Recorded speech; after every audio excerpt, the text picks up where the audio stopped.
Good evening, I'm Shane Jones, and welcome to this very special and extremely important edition of CBC's News Extra.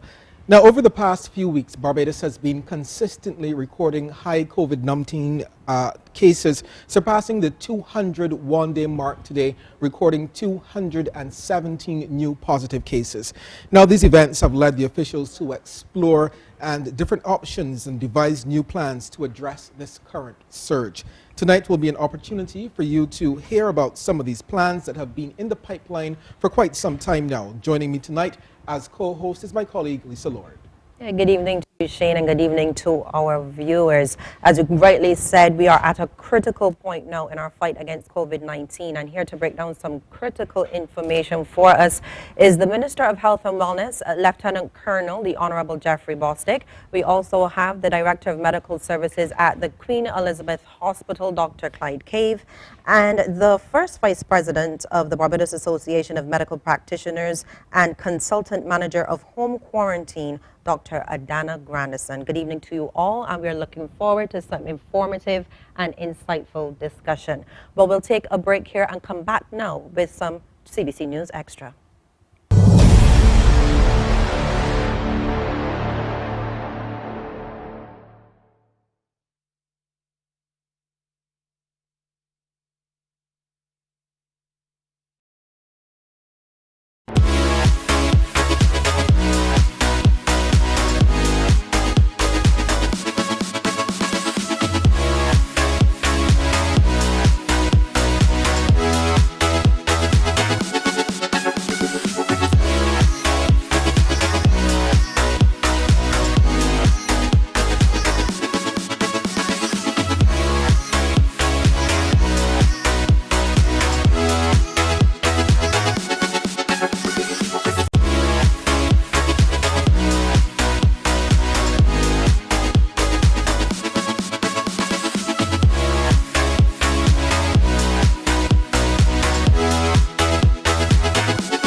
Welcome back to News Extra. Okay, let's get straight to the meat of the matter.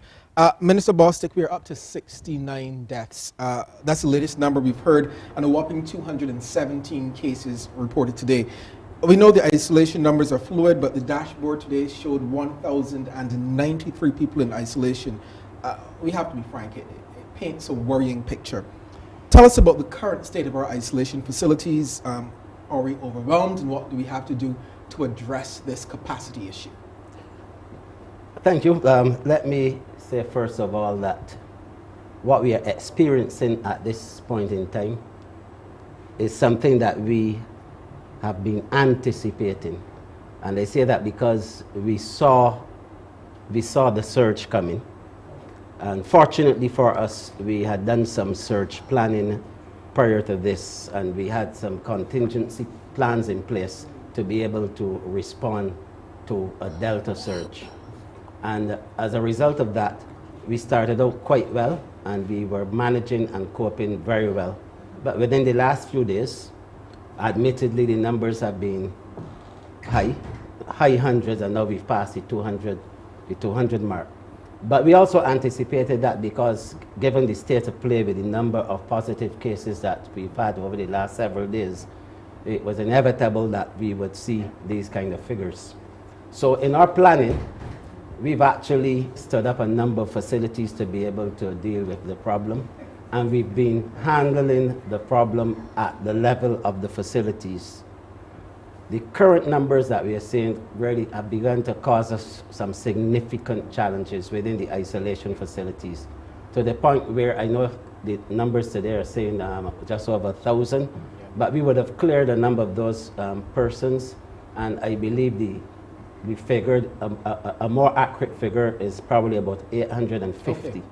However, that does not take into account the 217 cases from today. So it is a challenge, and I would not say that the system is overwhelmed, but I would say that the isolation facilities are becoming overwhelmed. When I say the system, the entire healthcare system. But there are significant challenges that we are facing, and we have to find some ways and means to be able to respond. Okay, tell us about those ways and means, because we've been hearing that there is a new plan that will be rolled out pretty soon. Yes. All right. You would recall that I would have mentioned several press conferences ago that for us, the one determining factor, in spite of the numbers, because we always knew the numbers would come, would be our ability to respond, the capacity to respond. And at the moment, because that capacity is getting to the point where we are very, very concerned based on the numbers, sheer numbers alone, and also the human resources component that is required to be able to do what has to be done. We feel at this time that we have to go to another part of the plan which we were contemplating and conceptualizing for quite some time, and that has to do with home quarantine and home isolation in specific cases, and that is what we are looking at this point in time. And that would take some of the pressure off of the institutionalized quarantine and isolation facilities, so that we can leave those facilities, especially the isolation facilities, for those persons that the clinical team considers to be more serious and require that kind of facilitation. And Minister Bostic, if you could, just so that for the sake of clarity, explain the difference between home quarantine and home isolation for us. Right. Well, the difference between quarantine and isolation. Isolation is for positive cases. Quarantine is for cases that are primary contacts, or persons, for example, returning from abroad, from countries, the part of the entry protocols for Barbados. And those are persons who would be awaiting test results and awaiting the period of quarantine before they are released and cleared.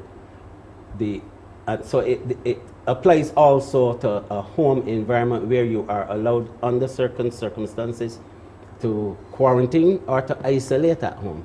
Quarantine, as I said, meaning that you are not positive, but you're awaiting results. Isolation means that you're positive. And so the two environments are kind of different in terms of how we treat to those persons. Okay. Dr. Grandison, you want to jump in here in your new capacity?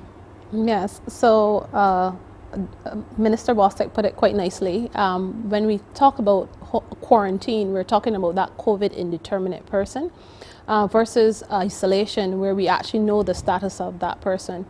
As Minister Bostic stated, we want to ensure safety first. And so when we look at a person who is being considered, especially for home isolation, we need to ensure that that person is safe in terms of not being symptomatic, also having the lowest possible risk of going on to decompensating or deteriorating in terms of their status. And so we found that even with persons who are vaccinated, that if they do have a breakthrough case or they become positive, that generally they tend to have a lot better course. They tend to have decline, and this is internationally in terms of the research. What we have seen is that persons just about after day 4, essentially we start to see those CT values start to go down. And so based upon the risk mitigation that we have really looked at, this here would be the ideal person essentially to have in home isolation. An asymptomatic person and a person who's vaccinated. Now, I know a lot of Barbadians are at home right now watching this, and they're saying home isolation, home quarantine with the Bajans. You sure you trust Barbadians to do that? How confident are we Barbadians are going to do the right thing, or are additional measures need to be put in place to ensure that they follow the protocols of the home quarantine and the home isolation? Right. So in addition to hoping that persons will do the right thing, we always need to have the redundancy in place. And we are using technological means in the form of a monitoring bracelet, a GPS bracelet, more so an anklet, which would be essentially installed once you're accepted for home quarantine or home isolation, where we would be able to essentially ensure that you stay home, because that is important. We will also have sporadic checks, and this is not something that is unique to Barbados. Australia, Canada, once you enter any of these programs, you would without any sort of notification, you could be popped in by a medical practitioner to assess you and to ensure that you're actually staying at home. I want you to go into a bit of